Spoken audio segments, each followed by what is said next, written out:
نو د الله رسول وایي تا چې یو ډومي وکړله یو بېغیرتي دې وکړه یو ناروا عمل دې وکړي بل درته وکتله ده مو وکړله ستا د والا خو ستا ګناه ده د ده د اعمالو ګناه هم ستا په کاته کې الله جمع کوي. یا بل مثال درته هم لکه دا پیشن نه دی دا د ژرې ده دا ټوله ژره چې خریلې دلته یو مچ ناست پر دغه ځای یو مچ پرېښي یا دا ټوله ژره خریلې دلته یو د چرمشکۍ لکۍ پاتې دغه ناروا عمل ته کوې چې بل هر څوک درته ګوري په دغه ناروا کې ته ورسره شریک چې هر څونه ځوانان دا ستا په ګمراهي پر لار باندې ځي نور او د پیغلو نجونو ته هم دغه رقم دی یوه زنانه بې ستري و بې حیایي و بې حجابي وکړي په کلي کې نورې زنانې وویني چې هر څونه ګناه هغه نورې زنانې کوي ستا د دغې زنانې په کاته کې الله جمع کوي. د الله رسول صلی الله علیه وسلم فرمایي من سن فی الاسلام سنة حسنة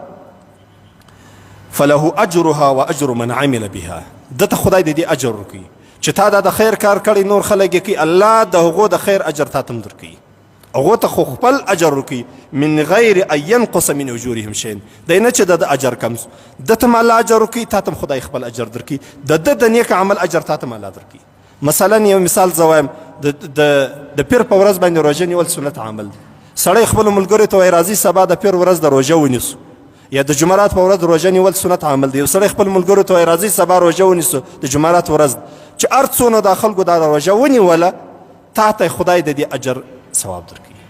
اوس بیا د فیسبوک زمانه ده پر فیسبوک باندې یو دی پوسټ وکړه د ناروا پوسټ چې هر څونه خلک دا ناروا پوسټ شیروي تا ته خدای په کاته کې د دغه ناروا سزا لیکي. واټساپ ته په واټساپ باندې یو ناروا شی واستوه یو چاته چې هر څونه خلک دا ناروا ګوري یعنی که یو عرب واري وکتل سي دا ناروا یو عرب ګناه وي ستا په کاته کې الله لیکي دا د الله رسول وایي زه نه وایم. او که بیا د خیر کار وکړي فیسبوک دی واټساپ دی ټلیګرام دی تا د خیر کار کې وکړي د یو عالم بیان دی شیر کړي یو قرت دی شیر کړي امر بالمعروف دی شیر کړي چې څونه مسلمانان دا ګوري ستا په کاته کې د هر مؤمن د عمل کولو د کتلو اجر الله ستا په کاته کې جلا جمع کوي. اوس د هر سړي خوښه ده که د خیر کار کوي که د بد. د الله رسول صلی الله علیه وسلم فرمایي ومن سن فی الاسلام سنة سیئة کان علیه وزرها ووزر من عمل بها من غیر ان ینقص من اوزارهم شیئا. د ده ګناه ده چې دی دا ناروا کار کوي نور خلک چې دا ناروا شان شیروي یا یې کوي یا یې ویني